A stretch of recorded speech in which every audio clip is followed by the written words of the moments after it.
ঘরে একটাই সিলিন্ডার, আর এই একটা সিলিন্ডার থাকার জন্য বুঝতে পারা যাচ্ছে না যে কতটা গ্যাস আছে। ফুরিয়ে গেলে সঙ্গে সঙ্গে গ্যাস বুক করা যায় না। তো ছোট্ট একটা টিপসের মাধ্যমে তোমাদের বুঝিয়ে দেবো যে কতটা গ্যাস আছে সিলিন্ডারে আমরা বুঝতে পারবো। তো একটা ভেজা ন্যাকড়া নিয়ে গ্যাস সিলিন্ডারটা এইভাবে একটুখানি লাগিয়ে দেবো, মানে ভিজিয়ে দেবো।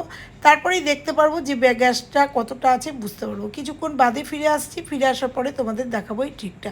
তো দেখো আমার ওপরটা পুরো শুকিয়ে গেছে, মানে সিলিন্ডারের ওপরেরটা, আর নিচটা কিন্তু পুরো ভেজা আছে। তার মানে যেটুকু ভেজা আছে সেইটুকুতে কিন্তু গ্যাস আছে, আর উপরের টুকুতে গ্যাস শেষ হয়ে গেছে।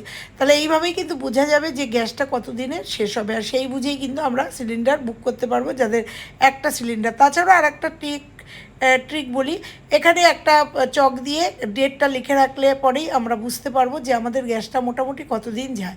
সেই বুঝেও কিন্তু 30 দিন বা যাদের 25 দিন যায় সেই বুঝেও কিন্তু তোমরা গ্যাসটা বুক করতে পারো। ছোট্ট একটা ভিডিও, ছোট্ট একটা ট্রিক্স, ছোট্ট একটা টিপস তোমাদের সঙ্গে শেয়ার করে গেলাম। ভালো লাগলে লাইক কমেন্ট শেয়ার করো, আর এইভাবে কিন্তু তোমরা যারা একটা সিলিন্ডার তারা ব্যবহার করতে